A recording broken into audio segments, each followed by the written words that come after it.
تا حالا به یه سنگ معمولی نگاه کردین و با خودتون فکر کردین چی باعث میشه این سنگ با یه گنج فرق داشته باشه؟ امروز قراره با هم نقش کاراگاه‌های زمینشناسی رو بازی کنیم و پرده از این راز برداریم. این سوال دقیقاً همون چیزیه که قلب یه علم جذاب به اسم زمینشناسی اقتصادی رو به تپش میندازه. جواب خیلی ساده. تو یک کلمه خلاصه میشه. تقلیز. یعنی چی؟ ببینید، طبیعت باید مثل یک کیمیاگر ماهر عمل کنه.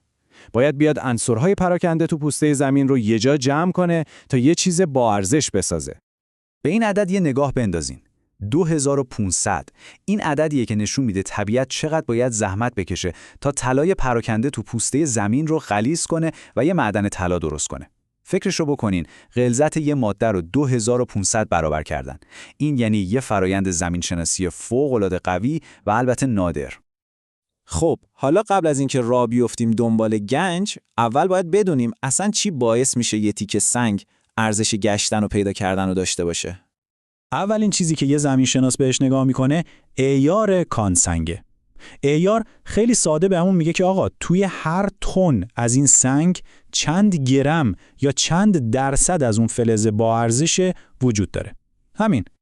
اینجاست که دیگه پای اقتصاد میاد وسط. ببینید، همه کانسنگ ها مثل هم نیستن. یک کانسنگ با عیار بالا انگار یک گنجینه فشرده است که استخراجش کلی سود داره. ولی یک کانسنگ با عیار پایین یعنی باید کوه رو جابجا کنیم برای یه ذره فلز که خب خیلی وقتا اصلا صرفه اقتصادی نداره. این جدول قشنگ مقیاس ماجرا رو نشون میده. نگاه کنین، برای آهن طبیعت فقط کافیه غلظتش رو 9 برابر کنه، ولی برای طلا این عدد میرسه به 2500 برابر. این تفاوت عظیم بهمون میگه که فرایندهای زمینشناسی که یه معدن طلا میسازن چقدر باید خاص و کارآمد باشن.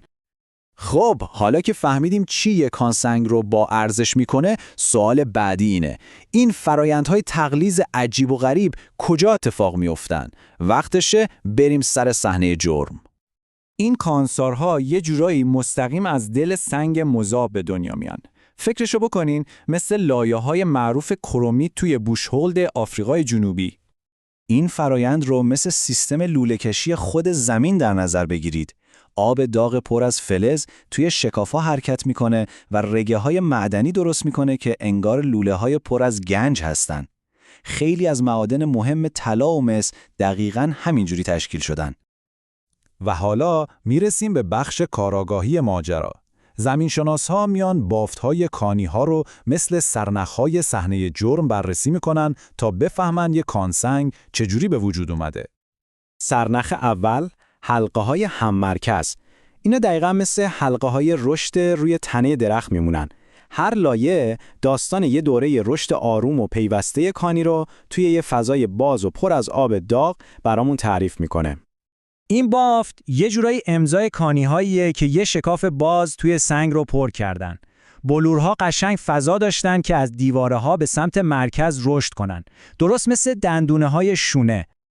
این بافت مثل یه عکس فوری از یه مخلوط معدنیه. انگار که این مخلوط موقع سرد شدن یهو یخ زده و فرصت نکرده کامل از هم جدا بشه. یه مدرک عالی برای سرد شدن سریع. خب، حالا که کلی سرنخ جمع کردیم، چطوری میتونیم تیکه‌های این پازل رو کنار هم بذاریم و بفهمیم چی به چی بوده؟ اینجا دیگه مرحله آخر کاراگاه بازی ماست، بازسازی خط زمانی اتفاقات. توی علم زمینشناسی به این کار میگن پاراژنز کانی. یعنی چی؟ یعنی دقیقاً بفهمیم کدوم کانی زودتر از اون یکی تشکیل شده.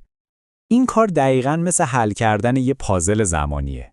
قانون اول، بلورهایی که شکل کامل و خوش تراشی دارن معمولاً زودتر درست شدن چون جا برای رشد داشتن.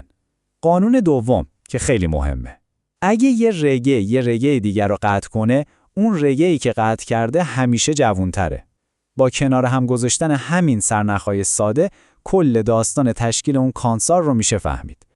پس میبینید هر سنگی که ما میبینیم یه داستان کامل از گرما، فشار و زمان رو تو دلش داره. این ماجرای کاراگاهی زمینشناسی فقط برای این نیست که گذشته رو بفهمیم، برای اینه که منابعی رو پیدا کنیم که آینده ما بهشون بستگی داره. و سوال اصلی اینه: چه رازهای دیگه‌ای همین الان زیر پاهای ما منتظرن تا کشف بشن؟